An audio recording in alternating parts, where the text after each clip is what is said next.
Welcome to Solutions with Courtney Anderson. I am Courtney Anderson, the host of this show, and this is episode 218. And today our show is part of the Myth Warriors series. This is our series where you and I, are warriors. I like how that sounds. We're warriors. We are battling. I like that too.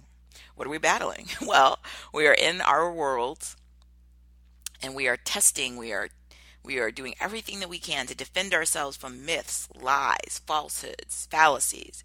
And at the same time, we're going on offensive and we're, as I said, probing and poking concepts and things to see, is that a myth?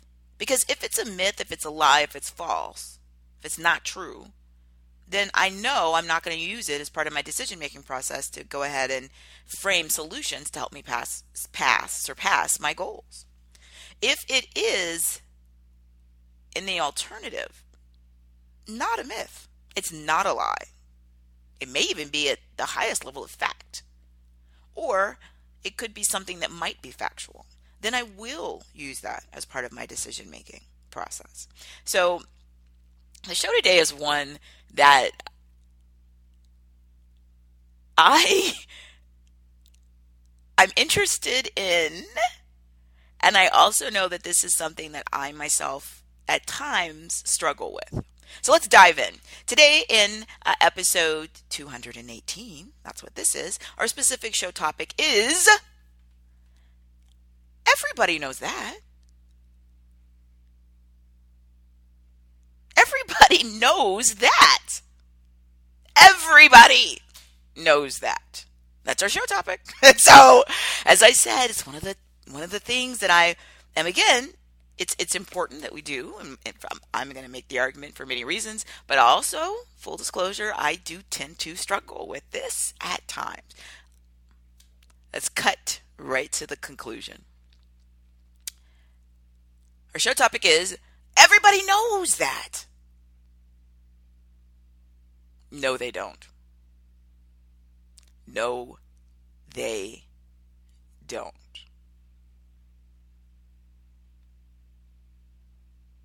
This is a myth.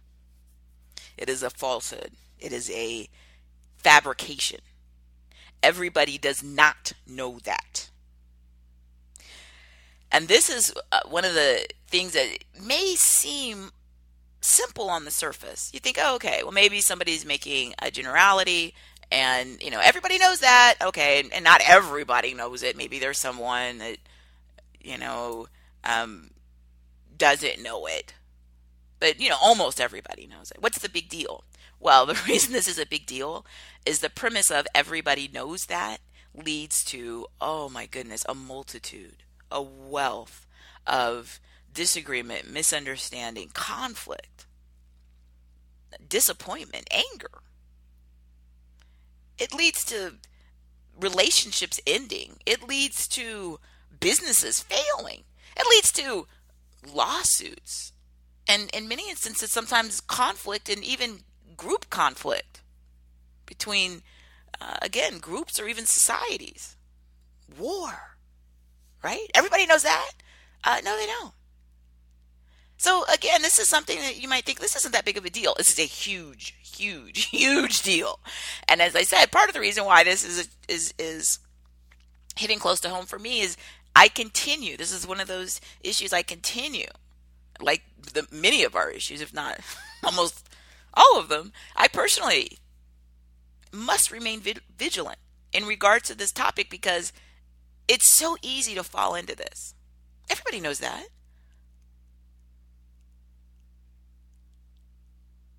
And there are a couple of reasons, I think, for us to just briefly touch on why this is so popular.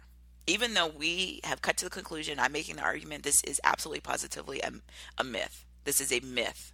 This is not true. Everybody does not know that. But why is this so pervasive? And part of it is because it's so easy. It's so easy. And why is it easy? Well, humans rely on many different things to try to help us understand our world, right? And in our world, there's a ton of information.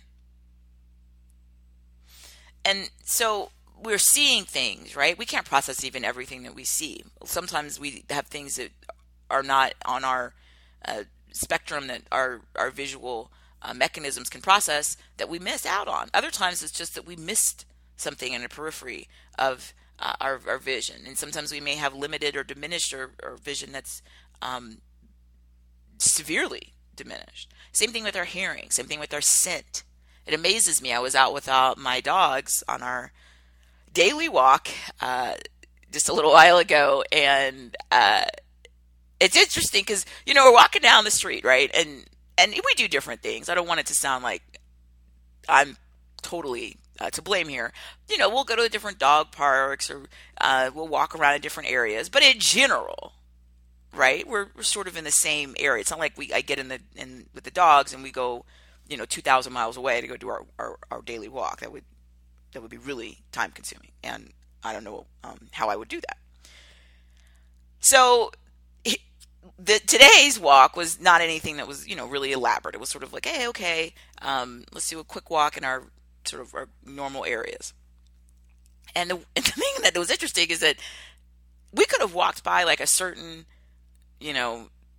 bush, I don't know how many times, right? Like they've seen that bush and experienced that bush numerous times because it's on that on a common path. And yet, especially my Chihuahua, she will stop and need to like re-smell and explore and like stand there and like want to not leave that bush. And it's like we were just here. Sometimes we were here less than not even a day ago. We just did this. And so what I'm saying is, one, my Chihuahua, she's very stubborn. And two, obviously the scent array of options that different species have, certainly canines have, far exceeds what humans are able to do. And that's why we have many working canines we use around the world. We use canines for everything from actually working with individuals because they can often use their scent to help be a warning sign for someone who might have a medical condition. Maybe they're about to have a seizure. So that's one thing they use their scent for. We use scents in law enforcement, right, to help with, is that a contraband or illegal drugs, or is there, they're bomb sniffing dogs, right? So we do a lot with our canine friends because we know, obviously, right, that they have these abilities we don't have. So what my point was is that we have a ton of data that's coming at us. Some of it we can't even access, right, because we're not, our physical forms aren't built to allow us to either to see it or smell it or whatever. But for even what we can perceive and see, we can be overwhelmed. And when we're dealing with that, what we'll often do is we'll use shortcuts, right? Because there's so much data. And often, if you really stop to process, we would just all shut down, right? If you really stop to, okay, I'm breathing, my heart's pumping, my blood is flowing, I'm standing, I'm moving, okay, I'm orienting myself spatially, okay, I'm seeing this. If we were really consciously, intentionally stopping to process everything discreetly, it would just shut our system down because it would be too much, right? So we'll use shortcuts. And one of the ways that we'll use shortcuts is we'll draw conclusions, and we'll think, okay, like I just made the argument with my walk with my Violet. Violet's my Chihuahua. I'm thinking, come on, Violet, what's the big thing? Like we just, what this bush is on the walk. It's not anything new. In her world, which is very different from mine, partially because she has different sensory perceptions and cognitive abilities, it was enough that she wanted to stop and make that a priority. And the thing is, you and I do the same thing in our own weird ways. I'll make a prediction, right? So let's say that I'm going to go out and drive in an automobile, right? And if I look at the time where I am and I say to myself, oh, it's rush hour, right? Meaning that's the time usually when there's more traffic on the roads. Now, why is there more traffic? Often because depending on wherever you are in the world, that's the time most people are really out and about. Maybe that's the time when people are go to work or come home from work, or their school children go to school or whatever. And so I'll think, before I even look, like before I even check to see like what the traffic really is, I'll look and think, oh, it's this time. And I know that historically this time is, quote, rush hour. It's busier. So now I'm going to go ahead and predict, just based on the time. I haven't even looked outside. I haven't gone online if there's, real time satellite traffic monitoring. I haven't done any of that. I'm just making an assumption based on a shortcut. Well, this is how it was before. Now, I'll even go so far as to admit you could make an assumption like that, but if you're off in your calculation, and this has happened to me, not recently, but certainly in the past, let's say I wake up and I'm really busy and I'm thinking, oh my goodness, I've got to go out and run an errand. Oh, it's going to be really busy. And then I get out and I'm thinking, wow, the traffic's light. And I didn't stop to think, goofy. It's not, a busy day. Maybe today's a weekend day. Now, different parts of the world, different days or the weekend, but whatever day that is where traffic's lighter, right? That's a time when people aren't going through their regular schedule. And so that would throw it off. So even though my clock was right, and I thought, well, that's rush hour, that was true, but it was the wrong day, or maybe it was a holiday, and for whatever reason, it slipped my mind. And so these shortcuts are ways that we're just trying to process everything. And again, we'd be overwhelmed if we stopped to think constantly. If right now I stop to think, oh, okay, well, I have a word, I want to form it. I'm trying to form it in my mind. I'm thinking about my lips. I'm thinking about my tongue moving. I'm thinking about the placement of my breathing. If I stopped individually to process all of that, I would just have to stop the show because it's too much to monitor all of those intensely. So I just sort of get habituated to beliefs and to practices and to behavior. And this thing of everybody knows that is part of it. We make shortcuts. And often they're benign, right? Hey, when it's this time on the clock, I think, it's rush hour on certain days. Hey, I'm going to wear this kind of outfit to this kind of professional luncheon. Everybody knows that you wear this type of outfit to this type of professional luncheon. Hey, I'm going to go ahead and, buy this product. Everybody knows that this is the best product. Not everybody knows any of this. I'll give an example. So all of us have things that we're habituated to, right? So whether it's our food that we eat, often, where do we learn what we eat? Well, it's wherever we just sort of plopped into existence on our planet, and that's what we started eating. So to us, that's, quote, good food. When you ever hear people use the phrase home cooking, now, what does that mean? What it sounds like? What they ate, quote, at home. Often when people talk, they'll even be really descriptive, and they'll say, oh, that's what my grandfather would cook, or that's what my uncle would make, that's what my mother would cook for us. It was the best. And many times this food is regional. So humans that lived in a certain place, obviously, depending on where you live on the planet, there's different types of vegetation and dietary options that over time evolved, and people just got used to eating different types of food. And if you're, quote, from there, if that's where you were, quote, born and raised, then that to you tastes great because that's what you're used to eating. And other things that taste dramatically different flavoring, to you, they might taste, ew, I don't like that. It's not that empirically one is, quote, better than the other. It's just that that's what you were used to. To you, the other thing was good because that's what you ate all the time. And that's what everyone else, through their behavior, right? So if I went to go eat something and everybody else was eating it and was, oh, this is delicious. I've never had anything this good. It's also going to influence how I act. Just sort of the peer pressure and the psychology of that, right? So all that's to say, stuff like food. If you were to say, everybody knows that's the way you make, this food. Everybody knows that's the best kind of, chicken. Everybody knows this. Everybody knows that, this is the best arugula. Anytime you start going down this path, it may seem like it's nothing, but it actually is part of this habit we get into where we are completely off the path of decision-making data that's going to be helpful, and we have gone over into stereotypes and prejudging something or prejudice that is not going to help us at all.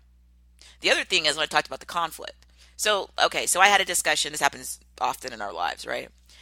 Because I, in some ways, have had my own, everyone has their own sort of uh, somewhat unique journey in life, right? You're you. So, you were born at a certain day and time, on a certain place, with some people around you.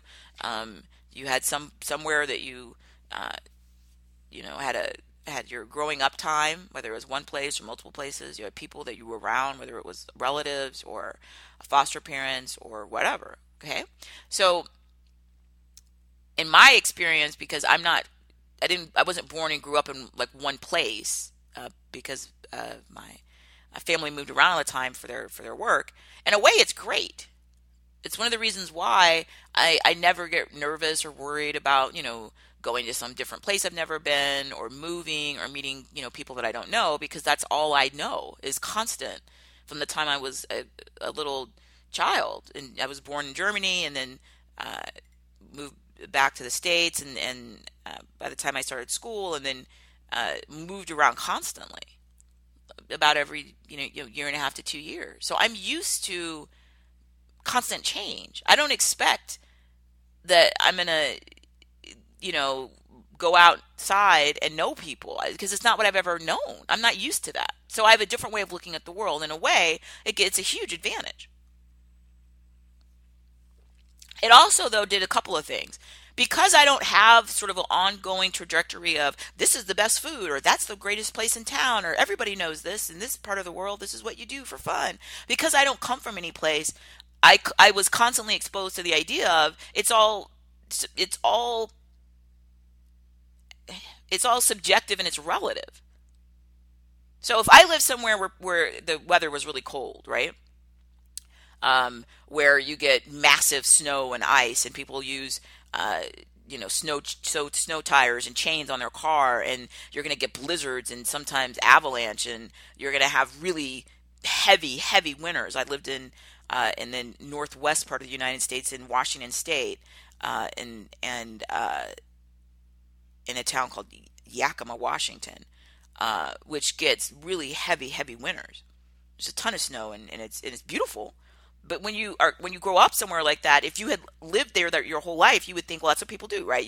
Everybody knows how to ski. Everybody knows. I remember Yakima, cross country skiing was really popular. Not even just for fun, but like to get places, right? Because sometimes the snowpack is so deep. So that's a cultural expectation, and that's something that people from there know.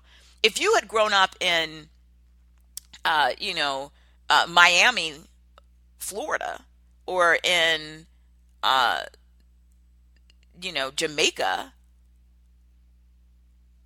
you don't know this because you grew up somewhere where you don't have snow at all. And if you did, it was so weird and intermittent. It just, it didn't even quote stick. You never went out somewhere and, there's like 7 feet of snow or 10 feet of snow and there's a blizzard. That never happened. So you don't know anything. You don't know how to put snow tires on your car. You're not even sure exactly, what are those? When do you buy them? How much do they cost? Do you put them on? You don't know how to put chains. You're not used to living somewhere because of the snow and inclement weather, where they literally have gates that come across the automobile highway to prevent people from traveling. You don't know any of that because you're not from there. So this thing where people would talk to someone and say, well, how do you not know about snow tires? Or how do you not know how to prepare for hurricanes? Well, again, if you grew up in some place where you don't get hurricanes, you've never in your life thought about, I need to have hurricane preparation. I need to have shutters. I need to think about hurricane prep. You would think, what? I was visiting a relative years ago who had moved to California and moved to a part of California with really active earthquake activity, seismic.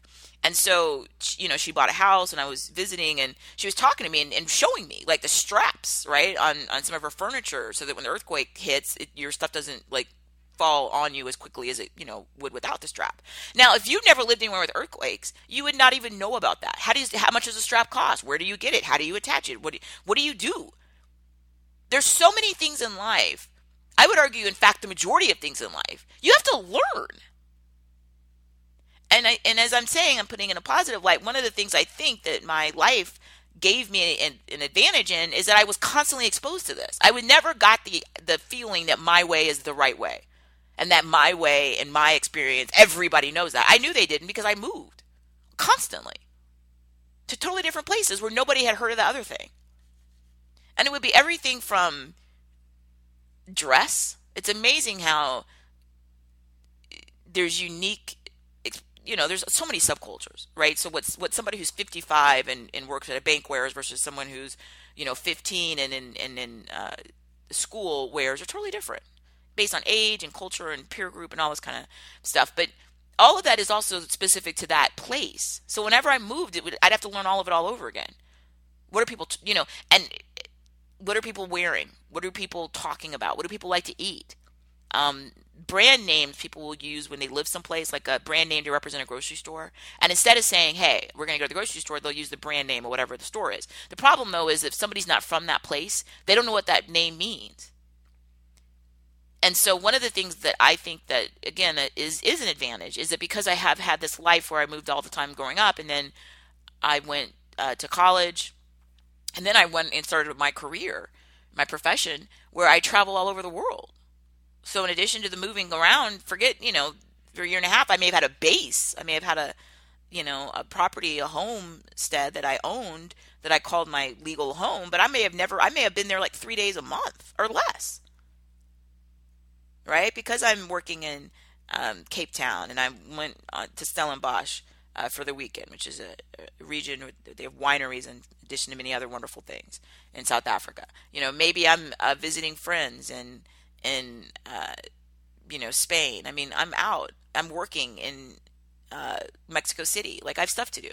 So great for me.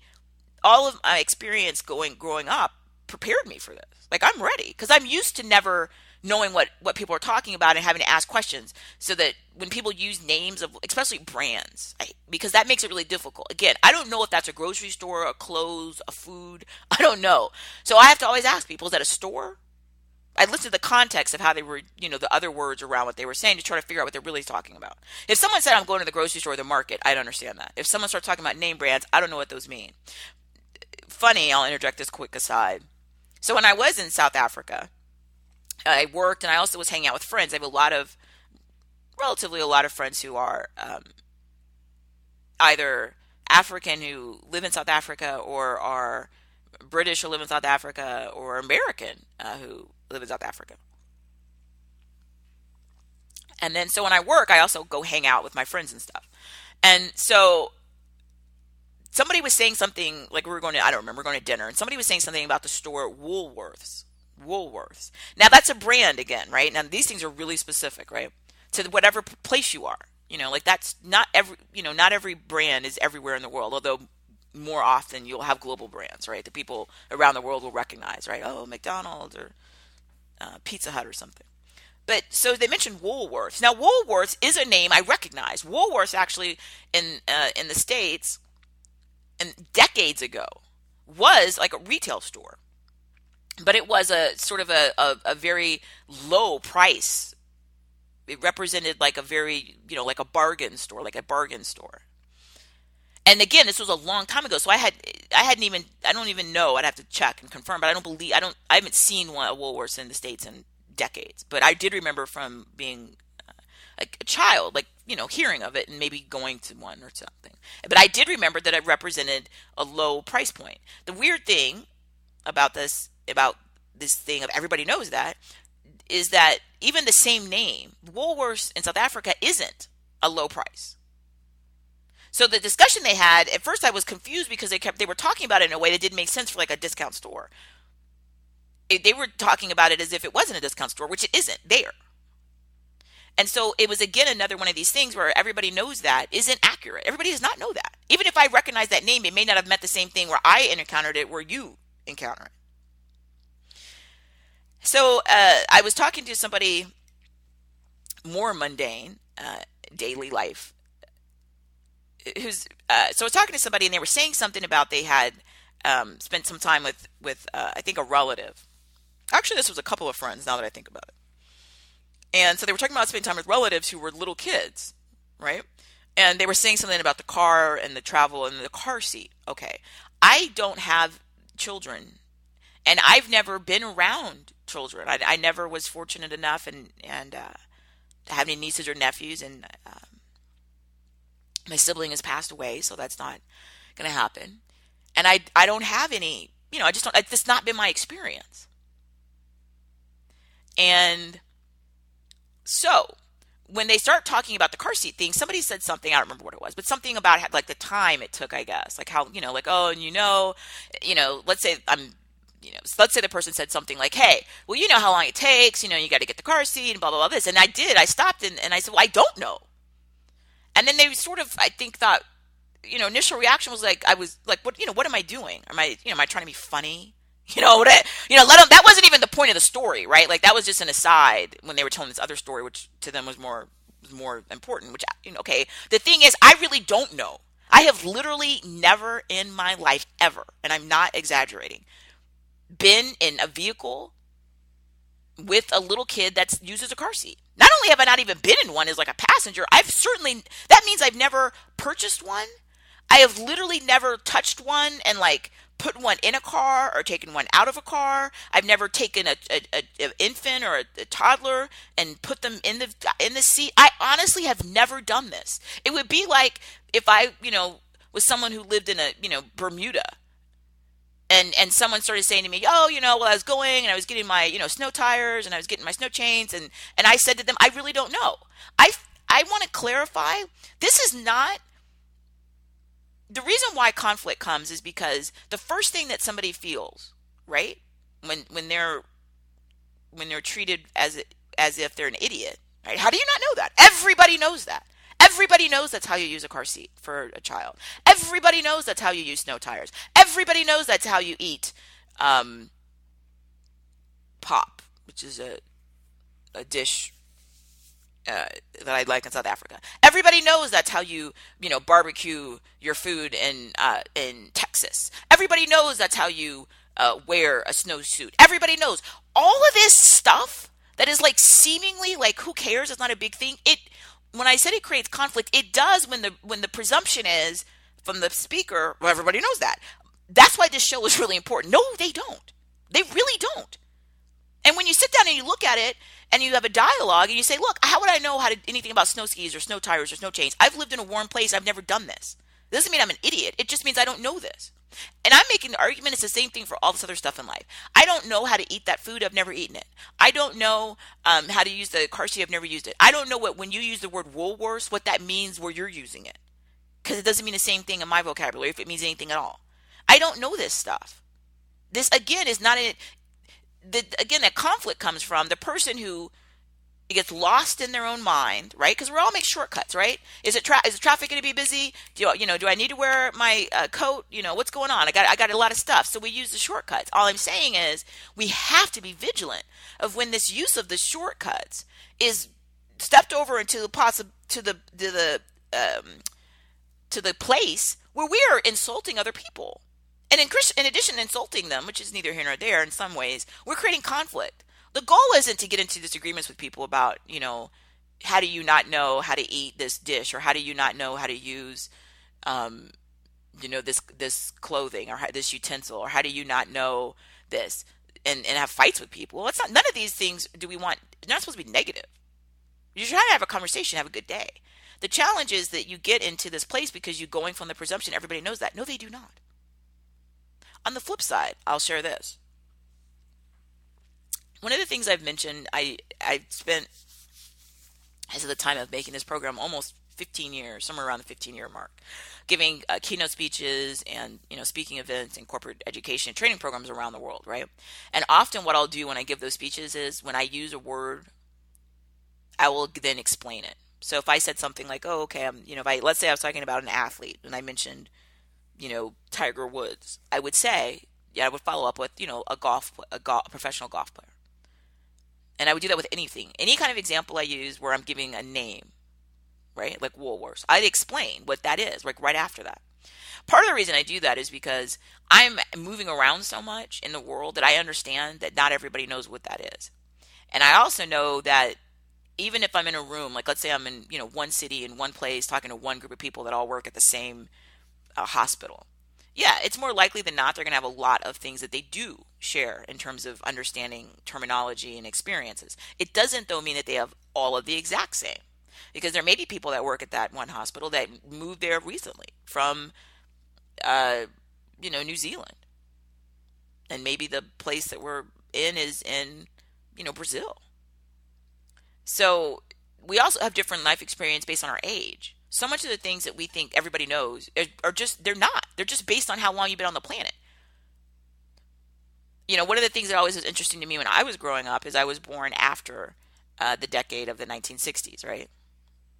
And so growing up, most of the people, except for anybody who was my age, they all had been alive during that time. So a lot of the things that people would sort of make reference to about world events or, very recent history, they wouldn't explain it. And I guess they thought, well, everybody knows. Like they knew, right? They understood what happened, in a war in the 1960s or the civil rights movement. The challenge was, though, people who were born right after that, they really don't know. You have to teach it to them. I don't know what happened then. I wasn't alive then. And I used to get mad when I was younger, and I think they just sort of skip over this stuff. And they don't give you the details. They act as if you would just figure it out. How will I figure it out? All the icons or the things I might read about in recent times, many of those people were dead before I was born. I honestly don't know. But the assumption is when people talk, well, of course you know that, right? You've heard of that politician, or you've heard of that athlete, or you've heard of that event. Maybe I've heard of it, but only that. Maybe I don't even know the details of what happened. So as I said, it's interesting because I have gotten negative feedback. I've given speeches where I've mentioned something and then I've done my clarification. I'll whatever, that's a store, or that's a person who plays a certain sport or whatever. And I've had people say to me, "Well, you're being condescending. Do you think we're stupid that we don't know who that athlete is? You don't have to explain it like that." And then the weird thing is, I'll say to the person, "I did, because there are other people in the room, I guarantee you, weren't totally clear on who that person was or what that thing was." And that's why I've used that explanation, the generic explanation behind it. And again, this is the trap of the idea everybody knows that. No, they don't. You know this because you've lived your life. If you have someone who is an identical twin and was with you physically in the same space, they're going to have more shared ideas. And the trap, again, that people get into is they'll think, well, everybody I talk to, that's from my family of origin, or the foster family I grew up in, or the governmental agency that I lived in, they all know this. All the people that I lived in that town, they all know this. Everybody here knows what that is. Yeah, that's one place on an entire, spectrum of opportunities. Everybody does not know that. And one of the things for people who move into a place, and that's why I'm always looking at it from that perspective, right? Because that's been my life experience. It's always coming into some place and trying to really quickly pick up on what on earth are they talking about, right? Is that an amusement park? I don't know. Is that a food? I have no clue. Is that some kind of music? Not really sure. I ask. I literally ask people. I don't care how dumb I look. I don't care how stupid I look. That's why when I was sharing this thing about the discussion about the car seat thing, I asked them. No, that's why I stopped them. Instead of just letting somebody keep talking like that, I understood what that meant. I didn't. So what does that mean? How long does it take? Honestly, tell me. I don't know. And again, I'm not an idiot, and I'm not trying to pick a fight with people. Sometimes, like I said, I get the negative feedback. Well, how do you not know this? Well, how do I not know it? It's because I'm not you. I haven't lived your life. You haven't lived my life. I said at the outset of the show, I struggle, right? So I have a really specific experience, just like everyone else, right? So sometimes I'll talk to people and they'll say something, it's like they'll be, talking or, well, I don't know, if my, parents pass away, I'm going to be stuck with their credit card debt. And then I'm immediately thinking, well, no, you're not. Now, that's under the legal system in the States where I'm a lawyer. And I know this because, A, I'm a lawyer and I've handled these cases and I've taught all this stuff for, almost 20 years now, right? But most people aren't. They didn't go to law school. They don't have the knowledge level that I have in these areas. And so immediately I'll go right to the same place everybody else does when we get in trouble with this myth and lie. And I'll think, how do they not know that? How do you not know that? Well, you don't know it because who taught you? And you've never experienced it, right? That's not happened in your life. You don't know. So that's why you don't know. No, they don't know. Everybody does not know that. You know that. Maybe everybody that you grew up with in that one town, in that one area, that one town knew that. But everybody does not know that. And again, so many of these things are influenced by cultural issues and age. Age, not physical age, like our body age, like not that that matters, but that your experience of what you knew in the world when you were 12, right? What was happening? When was that? Were you 12 in the 1960s? Were you 12 and in the 2000s? That's going to influence how you see things and what you think is everybody knows.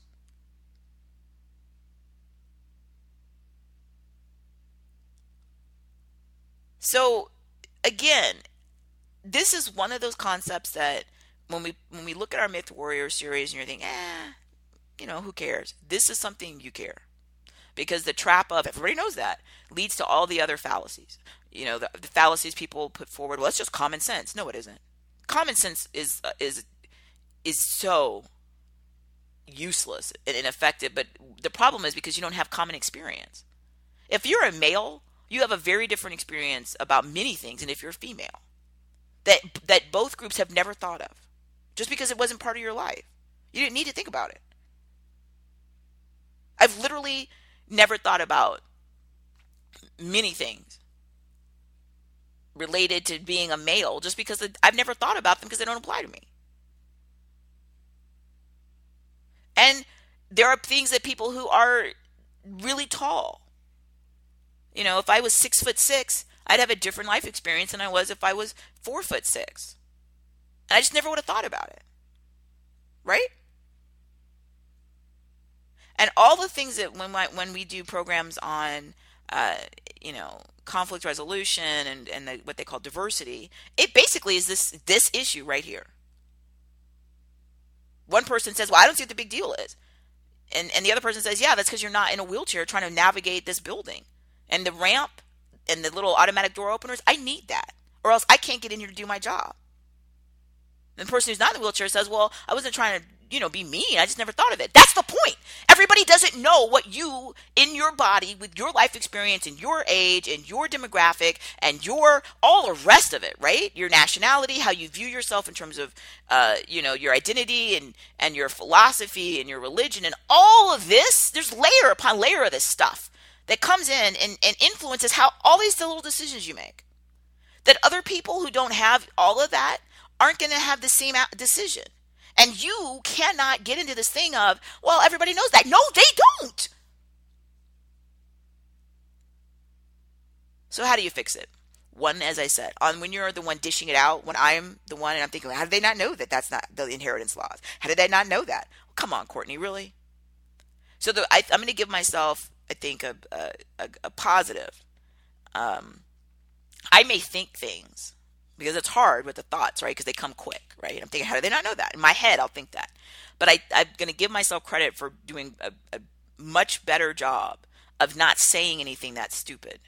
Anything that I say based on everybody knows that is stupid, because everybody knows that is a myth and a fallacy. So that means that anything that I base on that is just as invalid, right? So even though the thoughts still come quickly, everybody knows that. How do they know not to wear that? How do they know not to say that? How do they know that wasn't the rule? How did they know this, right? They don't know. So I'm very good. I believe I'm not ever going to be, I don't believe it's attainable, perfect, but I'm better at not saying the stupid thing. So the stupid thing comes in my mind. I think the stupid thing. How does everybody not know that? They don't know that? No, they don't. No, they don't. Right? So I just think the stupid thing, which we all think things. And we did a show early in this series. So this is show 218. I mean, we did a show in the first couple of shows about how many thoughts we think a day, right? And I think it was 70,000 thoughts a day was some of the data I had from the neuro scientists. So out of 70,000 thoughts a day, then yeah, a lot of them probably are going to be pretty stupid. And this is one of them. So as soon as it comes in your mind, then, we all think all kind of stuff. All kind of stuff. That's normal and healthy and fine. The key is don't say it. Because we're talking about right now and doing the program on, this is not true. It is a myth. They don't know it. And you know what? The more that you get out of your, quote, comfort zone, that's why that phrase is so interesting. What that means is most people like to be in places where they feel like they know stuff, right? So that's why a lot of people, in fact, don't like to travel. Or they don't like to go eat different types of food. Or they don't like to go do things that they've never done. Because it makes them, quote, uncomfortable, which is so silly. In my mind, how do you grow and learn and have an exciting life that's not mundane and restricted without being of the world? But that's because I have a very specific experience where I'm used to that. For people who are not used to it, for people who are like, hey, and you definitely hear this all over the world, you'll hear this, okay?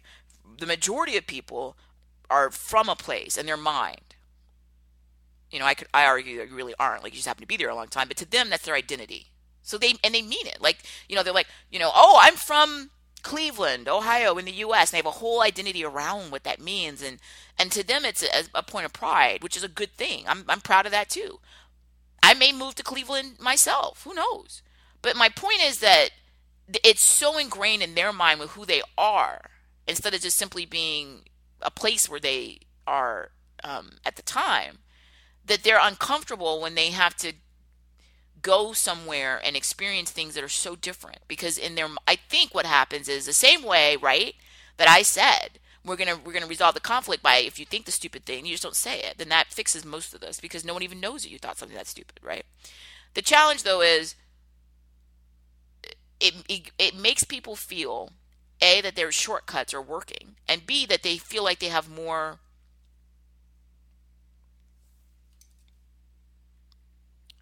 trying to find the right word. And this is hard for me because I myself have not been in this situation. I think it makes them feel safer, right? Because, the known and the unknown.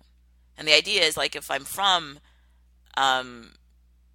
Bilbao, right, in Spain, and that's where I'm from, then I know that. Like, I know how to get around, I know the names of the streets and the stores, I know all the brand names, I know what people wear, I know what time, it's busy and the traffic. Like, I know all this stuff.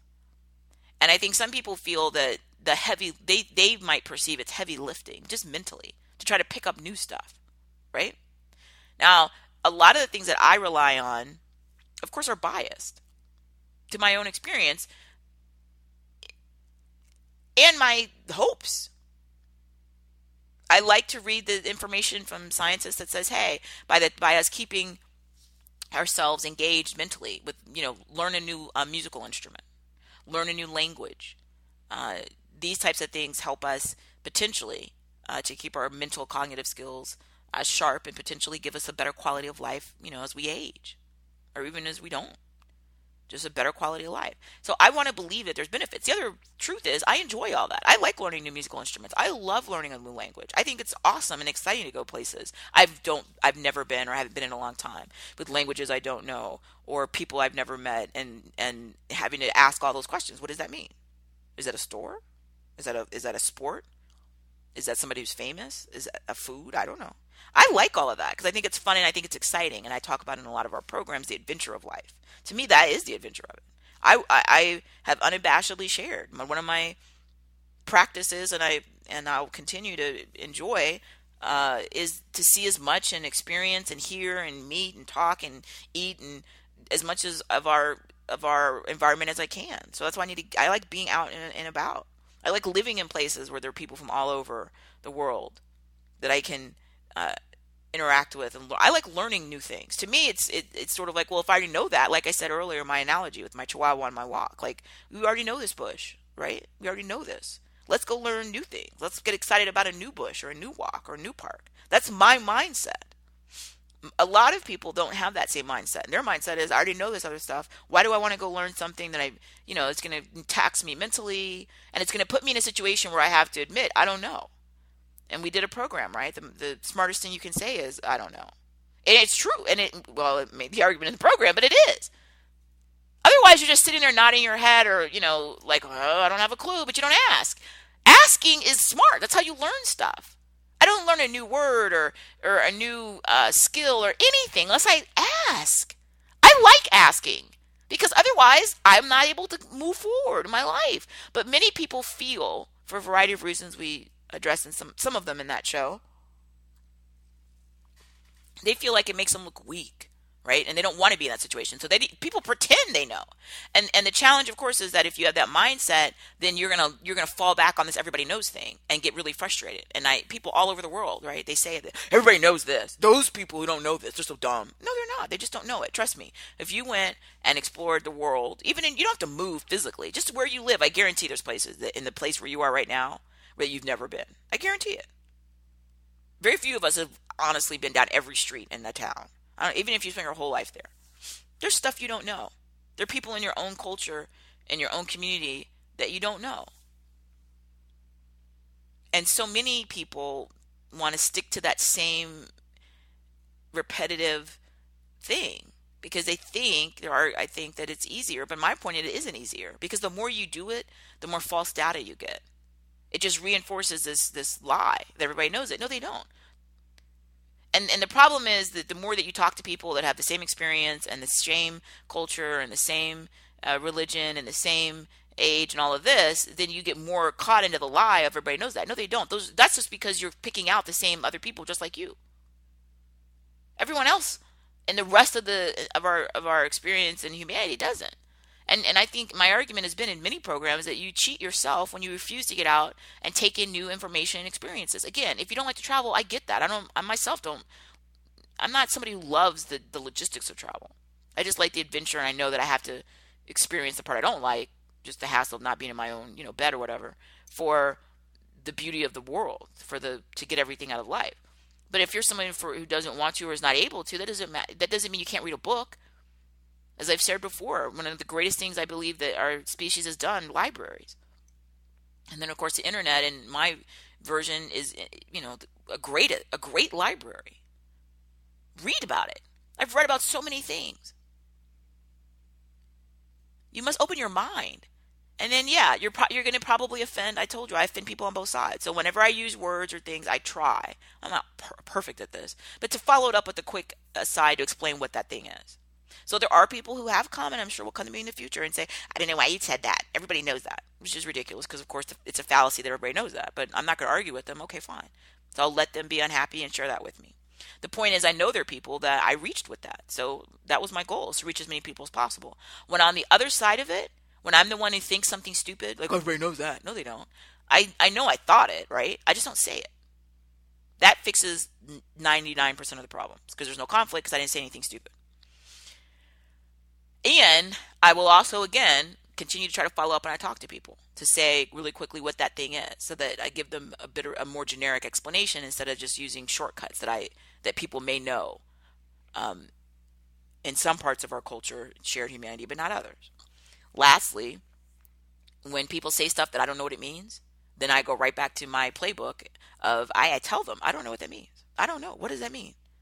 And then they explain to me, oh no, Woolworths is a upmarket store here, or this is how we eat this food, or this is the type of utensil you use, or this is how you do this, or this is what you wear when you go to this place, and this is how you hand someone your business card in Tokyo, and I have to learn all this. The cool thing is, though, the more you learn all of this, the more it expands your world, your friends, and your people that become family, and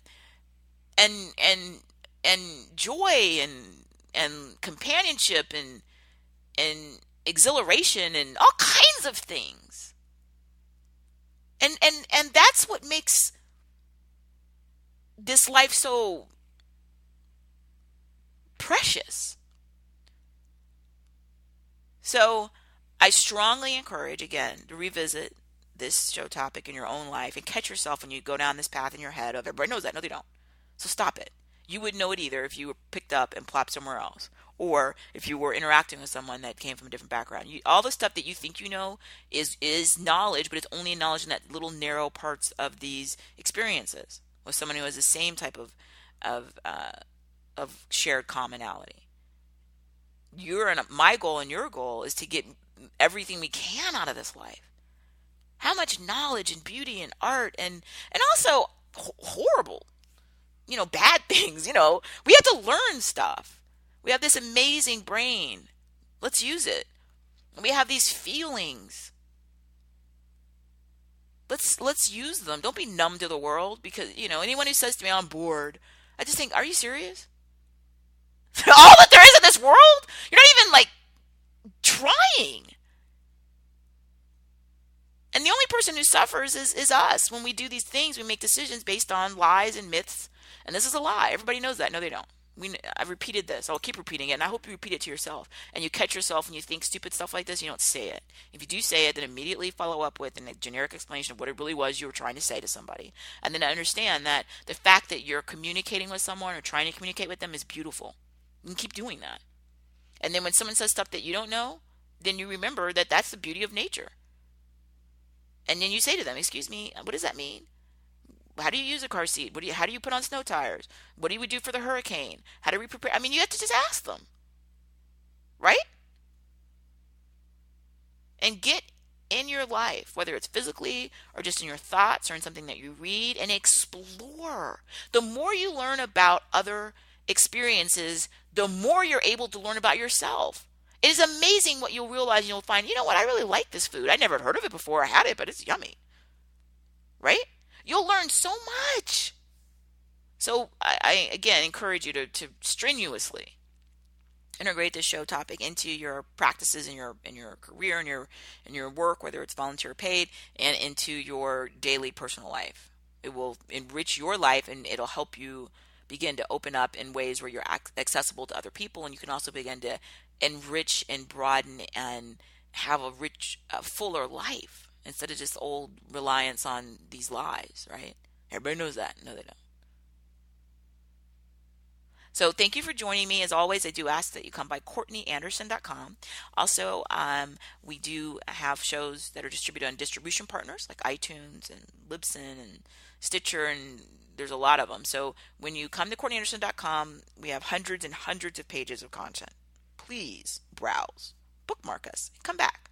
If you have the time, you can, and if you could leave a rating or review on any of our distribution partners, iTunes or whatnot, that would be greatly appreciated. Our show is growing.